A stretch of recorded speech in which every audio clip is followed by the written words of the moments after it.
Hi everyone. We're fortunate to have our guest speaker, Professor Stephen C. Armstrong, with us. He's a professor of innovation at the University of Toronto, a UK chartered mechanical engineer, a PhD, and a certified management consultant with more than 35 years of experience leading C-suite transformations. He began his career in aerospace manufacturing at Bombardier, then moved into leadership roles at ABB and Honeywell. He went on to lead KPMG's Advanced Manufacturing Systems practice and later founded AMGA Management Inc. Across his career, he has led over 20 enterprise-wide operational turnarounds and supported 30 plus executive steering committees across aerospace, defense, and beyond, helping organizations accelerate product development, grow revenue, and reduce costs at scale. That sets the stage. Now let's dive into the questions.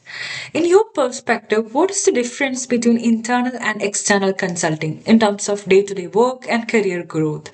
And how much do CMC and ISO 20700 matter in each? Okay, so it's an interesting question you open with. Um, First of all, an external management consultant and internal management consultant are completely different animals. They're two different things. One of them, you're an employee for the company that the external consultant who's they're their client. Mhm. But an internal management consultant, if they have the management consulting skills that you get from a CMC certification program, then the skill sets are very aligned, but the roles are very different. So the external management consultant's main value proposition, that's the term that's used, the main value proposition is arm's length relationship.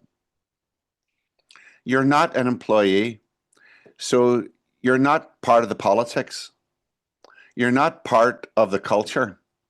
You're an independent practitioner, and you've got to keep that independent perspective. An internal management consultant, by definition, is part of the control system, part of the culture, part of the hierarchy. They're employees. They're part of the political architecture. They have to find their role in the politics. They can't not divorce themselves from it, no matter what they say. They're part of it. So I could never have been an internal management consultant simply because I could never have made the changes I wanted to make by being inside and being and having to work within the political architecture. Because as an external management consultant, you can take risks. The worst that can happen to you is they can fire you, but you're not an employee anyway, so it doesn't matter. On the other hand, you don't go into assignments as an external management consultant with the intention of being fired. It simply should not be your objective. In fact, it should never really happen.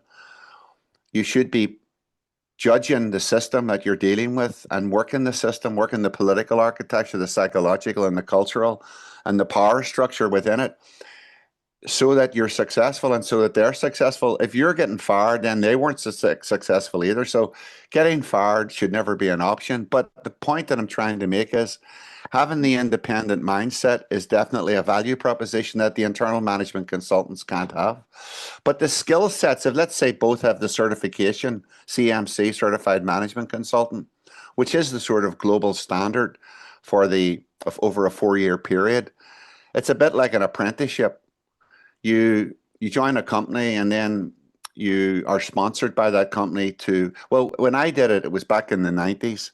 So I had to do the exams. I mean, if you had an MBA, you're exempt from some of the examinations, but you used to have exams in marketing, human resources, IT, operations, strategy, human resources. I think I said that. You had about 6, 7 functional exams, which were based on, big thick books you had to read. And then you had the management consulting exam, project management exam, supervising you had supervisory skill sets, um, listening. You had all these different bullet things you had to tick in order to get the CMC. So the CMC was Nothing more. You didn't have to have it. It wasn't like a license to practice. It wasn't like a medical license or an engineer's license. It was a certification that told others, well, this guy has been through the formal body of knowledge. The one thing about the CMC that was difficult was you had to sit an 8-hour exam, which was a case study. And it was based on the chartered accounting model where they would have to do case studies. And only 30-40% used to pass that, you know.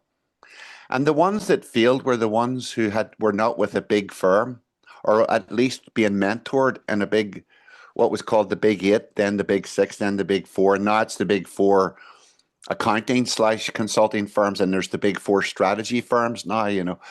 So when you were with those firms and you were with the right mentor, you had to be with the right mentor. You wouldn't go up the ladder, or you wouldn't survive on those firms. You were getting all this mentoring, and so you really knew after 4 years when you did your exams, your CMC final exam, the 8 hours, you knew how to do it. So we all pretty much passed when we were from the big firms, but there was about 60% people failed the first sitting simply because they weren't getting the same depth of mentorship. They could pass the functional business administration exams, but not the case study. I'm not sure how it works today. I don't think they have that case study because it was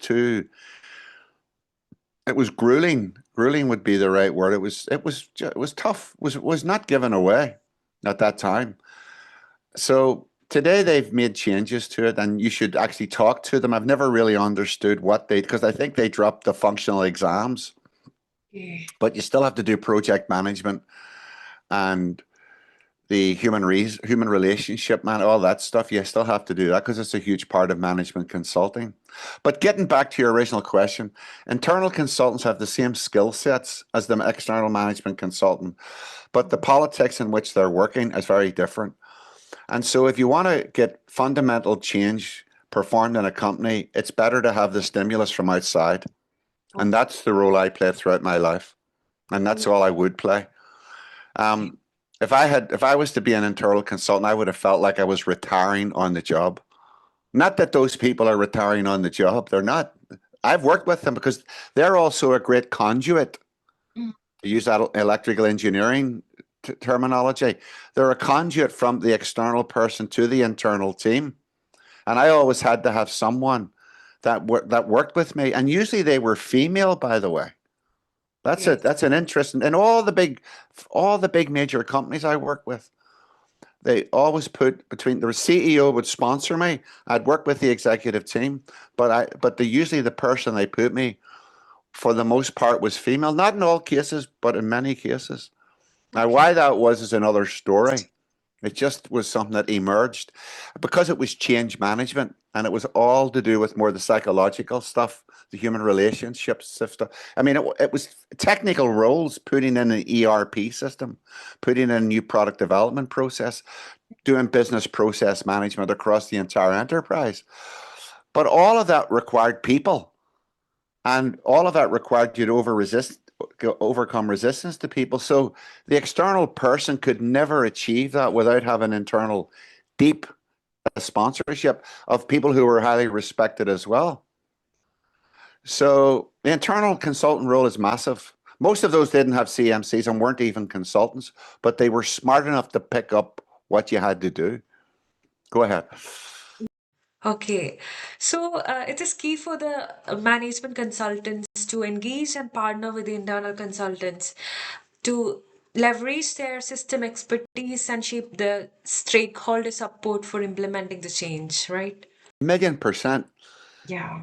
The internal consultants, they're not really called that. I mean, Mm-hmm. I can remember back in the mid to late 90s, not Bombardier, Magna in Toronto, the big automotive company, started to hire internal consultants, and remember them. Mm-hmm. I never really dealt with that company. It wasn't a company I really wanted to deal with, actually. But I remembered that they hired internal consultants, and that was to make it cheap because the internal consultant was a salary person, so you were paying a lot less money for that know-how and skill set than you were with the external big firms, you know, by a factor sometimes of 5 to 1 or 10 to 1. So it was often to save money. And many of those internal consultants were external consultants who said to themselves, I'm done with external consulting. I'm done with all the travel. I'm done with going from company to company. I'm going to stay with this one company on a very handsome salary. So it was a trend.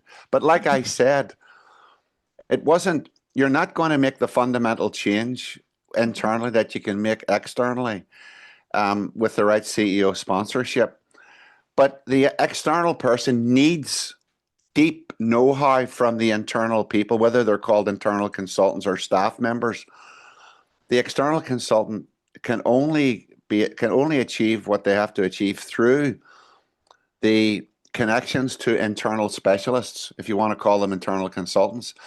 There's no way that they could just go in there without that support, that both technical support, business functional support, emotional support, because you need that as well, because there's going to be some nasty individuals don't want you there. So these individuals who are employees, who are internal consultants, can also help you, can fight for you, can make sure that any of the gossip that happens, make sure it's curtailed. And the CEO needs that as well. They will assign internal consultants to the external consultant to protect the external consultant in many ways. Because there's no way you're going into a large company and not having enemies. It's just impossible. Mhm. And as I said to my students, for every executive team I worked in over the years, over the decades, of the 8 or 10 VPs, let's say, in a large company or a small company even, but anywhere from 6 to 10 Mhm. executives reporting to the CEO or the president, 20% of them hate your guts and 20% actually support you because they're aligned to the president. The other 20% who don't like you are not aligned to the president often because of politics themselves. They may have been there longer than that president who could be new, but there's all kinds of complexities. Then you have the 60% of executives in between, and your job is to win them over. And if you're good, you will win them over. But you'll never win that other 20%. It's not going to happen. And often some people in that 20% retire or move on Okay. because they don't want the change, Mhm. or they think they should have been doing it. You see, so there's a lot of there's a lot of huge, external management consultants coming into a company at C-level to do transformational change.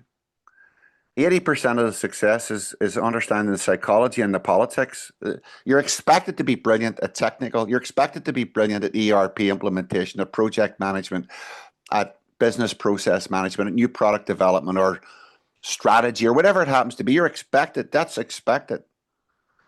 But the success comes from the ability to manage the tier one executives, and then you've got problems in the middle, but that's minor. That gets sorted out because of the power structure. You already have if you have the power structure behind you, the middle managers, it's easy to get that sorted out. But you'll always have resistance there. But you can't use the control like because the CEO brings in. You can't put them under the thumb because that doesn't work. You have to work with them, but they have to know that you've got sponsorship. You see. Yeah. So a lot of it's political. Yeah. Okay. It makes sense, Professor. And Yeah. can you read that? Can you learn that in a book? Not really. You've learned it on the job. And also, a lot of it comes from your own inherent skills, wisdom, and abilities. It comes from within. So, in other words, you have to sometimes know when to shut your mouth, and you sometimes have to know when to attack someone. You know, and you have to know how to take it. It's very, very delicate. And I know when I look back, I've done well. I did well. I'm shocked that I did well because I could be volatile, but I wasn't. It's funny that in your private life, you might exhibit a volatile nature, like quick to temper or something. You lose your temper. In the management consulting C-level workplace, you can't afford to do that. The odd time it happens, and it could be for good reason, and it works. But it's something you do not want to lose too much. The Indians, India, not in India, Indians have it's not a religion, but it's a way of thinking called Brahma Kumaris. Brahma It's a derivative of Hinduism, and it goes back to the 1930s, and it's actually a completely women's run organization. And Yeah, I'm aware of what. it's called Raj Yoga. Well, Raj Yoga is yoga of the mind. Mhm. And what it is being conscious and aware of what you're thinking and managing it. So you're managing your emotions, you're managing your thinking. Now, I'm not saying that I always was good at that because I wasn't, but I was 90% good or 95%, which isn't too bad, you see. Definitely. And even the 5% where I wasn't good, it often had good repercussions because if I got angry in front of a bunch of people, they often reflected, well, why did he do that? Do we have to think about ourselves? And maybe it caused a reaction. So, management consulting from the outside, at the C level, at the high level, is all psychological, political, and emotional, and mind management. I'll pass it over to you from there. That was a wonderful reflection. We have more questions coming in the next series. We're closing for now. Thank you for listening. Bye.